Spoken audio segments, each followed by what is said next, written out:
Covid के समय में एक बड़ा सवाल रहता है कि आखिरकार क्योंकि जो डाइट होती है वो काफ़ी ज़्यादा निर्भर करती है और काफ़ी ज़्यादा मायने उसके होते हैं। तो सवाल रहता है कि आखिरकार डाइट कैसी होनी चाहिए।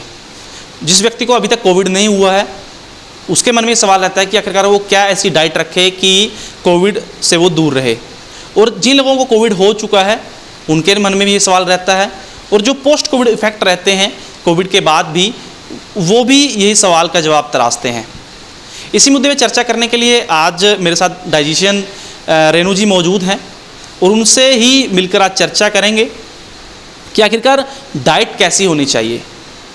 और फिलहाल क्योंकि ये जो उमंग सेंटर है अम्बाला शहर नागरिक हॉस्पिटल में बनाया गया है, यहाँ पर भी ये अपनी जिम्मेवारी निभा रहे हैं, और किस तरह के मरीज़ इनके पास आ रहे हैं, क्या कुछ दिक्कतें लोगों को आ रही है, उसके बारे में भी चर्चा करेंगे। सबसे पहले मैडम स्वागत करना चाहूँगा। मैडम धन्यवाद जी, बहुत बहुत। मैडम एक बड़ा सवाल रहता है मन में कि डाइट आखिरकार कैसी होनी चाहिए। तो सबसे पहले मैं एक जानना चाहूँगा कि कोविड समय में आम दिनों के मुकाबले क्या कुछ डाइट में चेंजिंग करनी चाहिए कि कोविड से हम दूर रहें। देखो, ये तो बहुत ही इम्पॉर्टेंट सवाल है कि नॉर्मल और कोविड के समय में डाइट में बहुत ज़्यादा चेंज आ चुका है। क्योंकि नॉर्मल लाइफ में हम ज़्यादा परहेज़ नहीं कर रहे थे, हम सोच रहे थे चलो जैसी हमारी इम्यूनिटी है हम सब कुछ डाइजेस्ट कर सकते हैं। लेकिन कोविड के कारण हमारा डाइजेस्टिव सिस्टम इतना वीक हो गया कि हमारी डाइट में टोटली ही चेंज आ गया है। तो उस कोरोना के चक्कर में हमें अपनी डाइट के लिए किसी ना किसी से कंसल्ट ज़रूर करना चाहिए। ज़्यादातर लोग डिप्रेशन के शिकार हो रहे हैं, उनको ये लगता है कि हमें ये नहीं खाना वो नहीं खाना, और कुछ इधर उधर से बातें वो सुनते हैं, हम ये खाएंगे तो हमारा गला ख़राब हो जाएगा। तो इसके लिए डाइट काउंसलिंग बहुत इंपॉर्टेंट रोल प्ले करती है। तो इसलिए हम यहाँ उमंग सेंटर में पोस्ट कोविड वालों की डाइट काउंसलिंग करते हैं। लेकिन डाइट काउंसलिंग सबकी होनी चाहिए, जो कोविड में है, जो पोस्ट कोविड है, और जिनको अभी तक कोविड नहीं हुआ है। तो मेन उमंग सेंटर में हमारा यही मोटिव है कि जो पोस्ट कोविड है, जिनको कोविड हो चुका है, वो ज़्यादातर डिप्रेशन के शिकार हैं, वीकनेस के हैं, उनको भूख नहीं लग रही है, तो इस सब के बारे में हम उनको काउंसलिंग करते हैं। मैडम मैं यही जानना चाहूँगा कि आखिरकार जिसको कोविड नहीं हुआ है, जिसको हो चुका है, जिसको होने के बाद पोस्ट कोविड में चेंजिंग, मैडम क्या कुछ, मैं वही डाइट चार्ट आपसे जानना चाहूँगा कि क्या कुछ डाइट चार्ट होना चाहिए इंसान। देखो, ऐसा है, वैसे तो नॉर्मल लाइफ में ही हम सबकी डाइट इतनी स्ट्रॉन्ग होनी चाहिए कि हमारी कोविड अगर हमें नहीं भी है तो भी हमारी इम्यूनिटी स्ट्रॉन्ग ही होनी चाहिए। अगर हम नॉर्मल लाइफ में फ्रूट्स ले रहे हैं, वेजिटेबल्स ले रहे हैं, घर में हमारे दालें हैं, पल्सीज़ हैं, जो हमारे नॉर्मल रूटीन में सब जो डाइट है ना, वैसे तो वही सफिशेंट है। लेकिन कुछ लोगों को ये नहीं पता कि जो नॉर्मल हम डाइट ले रहे हैं उसमें ये इंपॉर्टेंट चीज़ें हैं। तो कोविड होने के कारण अब कुछ लोग अवेयर हो गए हैं कि ये चीज़ें हम लेंगे तो हम उससे बचाव कर सकते हैं। अब जैसे नॉर्मल लाइफ में बोला जाता है कि दूध लो, लेकिन हम कोविड में अब कहा जा रहा है कि हल्दी वाला दूध लो, वो ज़्यादा बेनिफिशियल है। तो लगभग सारी दुनिया अवेयर हो गई है इस बारे में कि हल्दी वाला अगर हम दूध ले रहे हैं तो हमारी इम्यूनिटी स्ट्रॉन्ग हो रही है। और दूसरी बात है ग्रीन लीफी वेजिटेबल्स, फ्रूट्स, आजकल ज़्यादा फ्रूट्स पे फोकस किया जाता है। जो सिट्रस फ्रूट्स हैं, अगर हम सिट्रस फ्रूट्स लेते हैं तो उससे हमारी इम्यूनिटी स्ट्रॉन्ग होती है। नॉर्मली क्या है, जो प्री कोविड था उसमें ये था कि सारे फ्रूट्स लेने चाहिए, लेकिन अब ये है कि थोड़े सिट्रस फ्रूट्स हमें ज़्यादा लेने चाहिए। ठीक है, सिट्रस फ्रूट्स लेने चाहिए, नारियल पानी लेना चाहिए, अपने आप को डिहाइड्रेट नहीं होने देना, पर थोड़ी थोड़ी देर बाद पानी पीते रहना चाहिए, गला नहीं सूखना चाहिए, सबसे इंपॉर्टेंट बात है। और आजकल जैसे समर्स हैं, इसमें अब कोई भी चिल्ड चीज़ तो बिल्कुल नहीं लेनी चाहिए, क्योंकि नॉर्मल प्री कोविड में तो ये था कि अब जैसे सीज़न है, हम कह रहे कि गर्मी से बचने के लिए ठंडी ठंडी चीज़ें लो, लस्सी पियो ठंडा।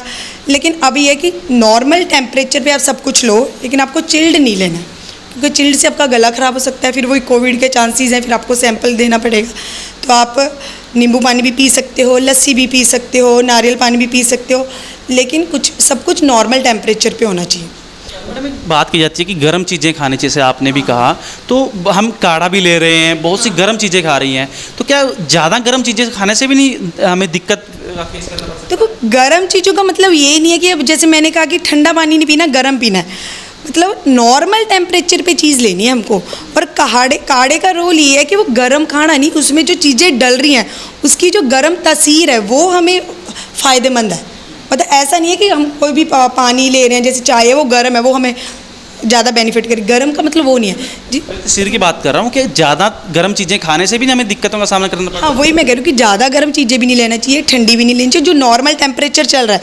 अब देखो, जो जून का मंथ चल रहा है, इसमें ज़्यादा गर्म चीज़ तो हम ले भी नहीं पाएंगे, क्योंकि ऑलरेडी टेम्परेचर इतना हाई है, तो नॉर्मल टेम्परेचर पे चीज़ लेनी चाहिए। काढ़ा अब इन दिनों में जो कोविड में चल रहा है वो काढ़ा इंसान ले रहा होगा, लेकिन वो ये है कि काढ़े में जो गर्म तसीर है उससे हमारी इम्यूनिटी स्ट्रॉन्ग होनी है, ना कि वो उस काढ़े को गर्म पीने से।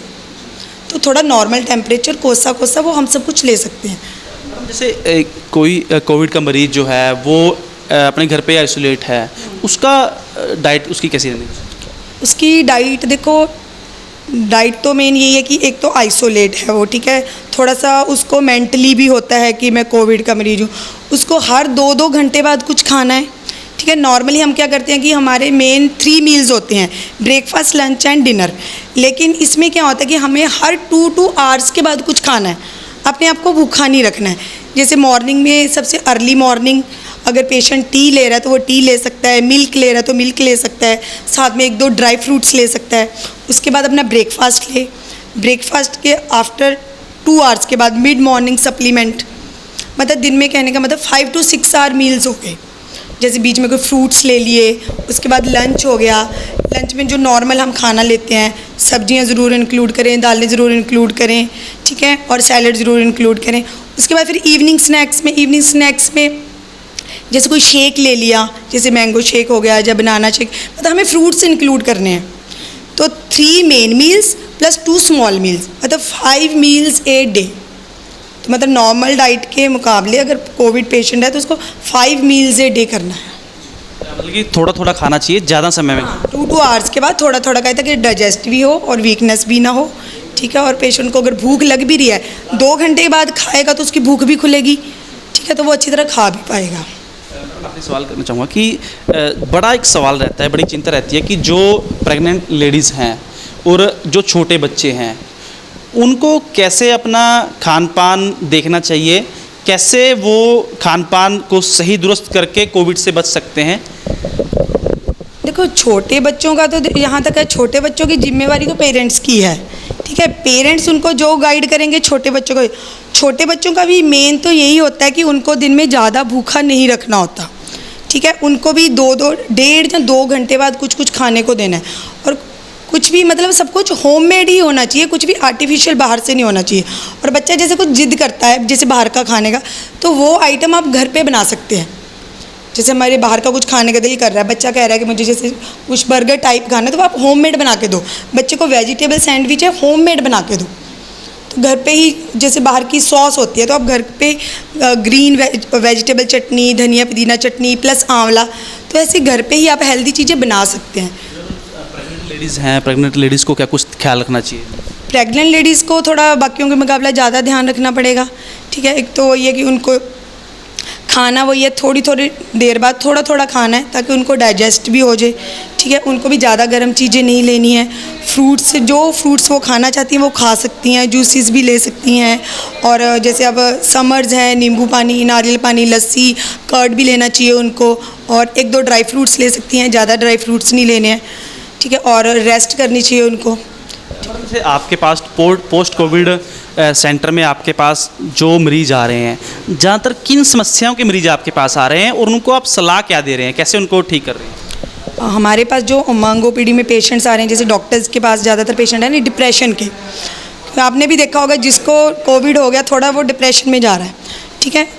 वैसे डिप्रेशन कह रहे हैं, डाइट से रिलेटेड पूछो तो वीकनेस है, मतलब मेन पॉइंट वीकनेस है जी। वीकनेस है, कुछ खाने का दिल नहीं कर रहा, एक बाइट से ज़्यादा खाई नहीं जाती, भूख नहीं लगती। मेन पॉइंट 2 ही हैं, एक वीकनेस, एक भूख ना लगना। तो हम उनसे ज़्यादा फ़र्क उन पे काउंसलिंग का ही हो रहा है। हम उनकी डाइट की काउंसलिंग करते हैं क्योंकि ज़्यादा इफेक्ट काउंसलिंग का ही हो रहा है कि आपको धीरे धीरे खाना है, ठीक है, जल्दी जल्दी नहीं खाना है।